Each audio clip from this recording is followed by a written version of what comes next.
Vagina Island. Back in 2009, I got a call from my friend Kay.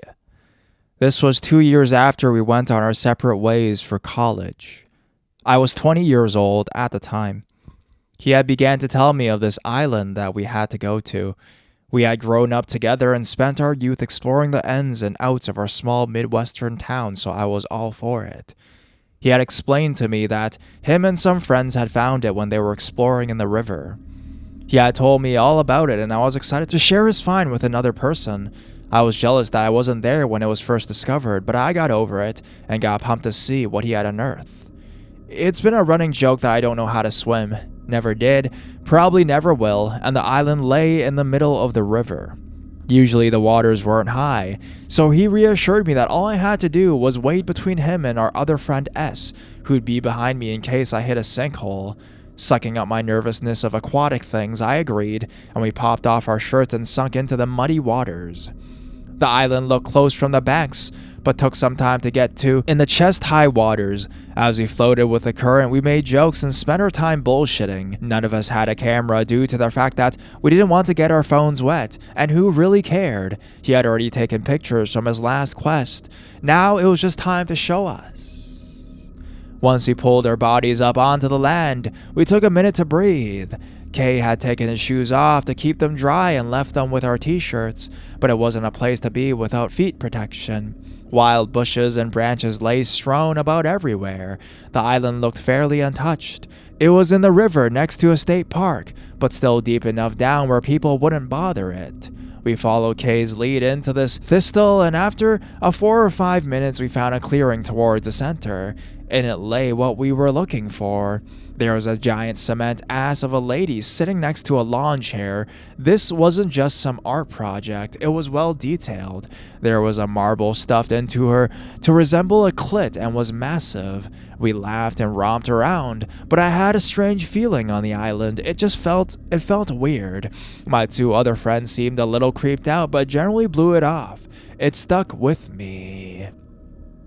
A few weeks later, I decided I had to go back to Vagina Island, appropriately coined by Kay, but my friends had no real interest in going again. About that time, I was living in my first apartment with a roommate during college and had a few friends back home. My college was only about an hour and a half away, so the travel was no big deal and was always worth it when I pulled into my old driveway. I've been talking to a girl online and decided that her, my friend E, and my roommate J and I would meet for the first time and that I would take her to Vagina Island. It had a mystical pull to it, and those that I'd told didn't seem to believe me, so we agreed. J and I picked up E and eventually met up with A, who uneasily got into my car, but we all hit it off quick. The drive was about 40 minutes, so we stopped to buy some basketball shorts that we could wear into the river. E had my wetsuit from the trunk that I had carried around for a couple years because I was young and it was humorous, and we picked up a waterproof disposable camera. We get ready to go and make it to the island. I am unfamiliar with the layout since Kay led the way, so we wandered around until we were able to find where we needed to be. The first thing that caught my eye was that it was different than last time, just a few days before. The bottom of the lady is still there, but this time there is more, and it had grown in creepiness in an intense manner. Next to the bottom half is a full-bodied woman laying in a pale white cement, staring up at the sky. This immediately freaked us all out, especially after I hyped up the vagina. She looked ghostly. She was wearing nothing but rain boots, and her nipples had been painted gold. We each shot glances towards each other and then to her. Our first reaction was that it was a real person, so we inched closer, slowly towards it, and swiveled the rain boot. She cracked and showed wire reinforcements underneath it. I let out a huge sigh of relief under my breath, and we continued to look around this whole area. I still had a weird feeling and joked about setting up a camera to catch this guy to see who he was. When looking through the trees to find a place for imaginary camera is when I saw more. a vagina hung from a tree just over our shoulders. At this point, we all start getting a bit freaked out and notice that there are candles by the chair. At the time, I couldn't remember if I was so caught up in the excitement the first time or if they were new too. All it took was for one of us to say, "Let's go," and we followed suit behind. It wasn't quite the fun, carefree romp that I had promised. It wasn't long until the late afternoon. I was sitting with E, and we had decided that we needed to go back to Vagina Island again. Perfect. Someone as intrigued as I was, you know? We called up a different girl, S. S was a small girl and wasn't too thrilled about going to it, since we decided to go at 5 in the morning and to see if we can catch the guy in the act. Upon packing up, we grabbed a couple of baseball bats and set out into the dark woods to make it to the river. Once reaching the water, we realized how badly we had underestimated the temperature of the river when the sun wasn't warming it up. We felt the chills go through our legs and up into our chests. S wasn't having it. We took turns carrying her on our shoulders to keep her dry, which did nothing to make waiting any easier, but at least she was a small girl. We made it and pulled out a flashlight and began to go through the thick of it. I felt an ominous fear grip me, but said nothing. I couldn't be the friend that was too scared. I had grown up being that friend, so this time there was no backing down. Everything that was creepy in the daylight was even worse spotted by the moon, but we had made it. We stopped for a photo op before looking around. The first thing that caught my attention was the dead stare of the statue in the dirt. Leaves had fallen on her, and we kicked some of them away. She looked different though. My heart started pounding as I realized that her vagina had been painted gold since we were there yesterday. We crept closer and kicked away some more leaves.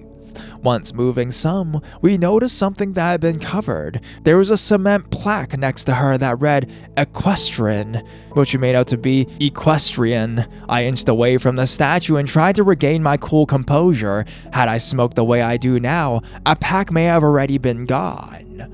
We all quickly looked around us to make sure that we were alone. There weren't any other sounds, but the two of us gripped our bats tight, hoping that we wouldn't have to save the lone girl trapped on an island at 5 in the morning. We caught the vagina hanging from the tree again, and shivers climbed up each spine individually. This time we noticed that it wasn't the only thing strung up from a branch. Right over my left shoulder was a collection of feathers, which appeared to be some kind of a charm, and a shotgun shell. At this point, we had all decided there was no need to be the bigger man and said it was time to go. First the vagina, then the chair and candle, then the things in the tree. We had seen enough. This was all capped off by the fact that in just a short 20 hours we had gone, somebody had been working. I think E and I made up our minds that we were no longer alone on this island. We started looking for something to take with us, for a trinket that would go unnoticed, and scounged around for a few minutes before I noticed a piece of bark next to the chair. On it, a very detailed picture of a vagina, and written in black it said, "Looking for 40-plus-year-old models." We were all pretty satisfied. Filled with fear by this, took off back across the river. We stomped through, carrying S on our shoulders and making a lot of noise. With each splash came the thought that someone was behind us. The current of the water and the dark of the night made putting sounds to a specific spot. The cold of the water and the struggle of the extra weight made my knees buckle, and S and I toppled into the water. We had never been so happy to be back on the other side. A few months went by, and he sent me a text message. He had been walking through a park by his college, about an hour driving distance to the bank of the river. Holy shit, was all that the text message said. It had a picture attached. It was the same guy's handwriting, paired with the same statement looking for models. Where E was at was deep in the woods of a park known for hiking by college students. It was a college park. I remember my mind jumping when I saw that picture. I had thrown away the tree bark about a week prior, due to just that. It was tree bark. None of us had gone back for some time. We spent a lot of time sharing our stories with people, but never telling them where it was pinpointed, the exact location. Just an island in the river by the state park gave a wide variety of options. It was our little secret. By now, it is 2012 and E and I no longer talk. I had talked up Vagina Island with my friend Kai from Colorado, and when she came to visit for a week, I knew what we would be doing during one of those days. Pumped due to the fact that I hadn't been back in years, and so much more could be there, I sped to the park and we broke off the trail towards the river. The summer was very dry last year, and the tips of our shoes didn't even get wet. The entire river had been dried up for the season. It was the first time I had ever seen the Plate River this low. As I walk towards the island, I am talking it up. The sun is up, so I'm a bit braver, and we get into the thick of the woods. It didn't take long to notice that it was all removed. The giant vagina, the tree decorations, the chairs, the candles, all of it. All that was left dangled from a tree. I walked up to it and saw it was a bone of some sort. I assumed it was an animal's and got closer to see that a dollar bill had been rolled up tightly and stuffed through it. I pulled the dollar bill out and we left disappointed. Until this day, I never found out any more about it. Ian and I have spent a lot of nights discussing calling the police or the park rangers and have them check it out, but we enjoyed our little secret. I regret not calling, and curiosity continues to eat at me. The Platte River is not thin, and these statues were not small. We often bounced ideas back and forth of how he would get the cement there, or if he did his work on the island by simply hauling a bag of cement across and adding the water upon arrival. All of it will remain a mystery, and that may be the most difficult part about it, but also the most beautiful.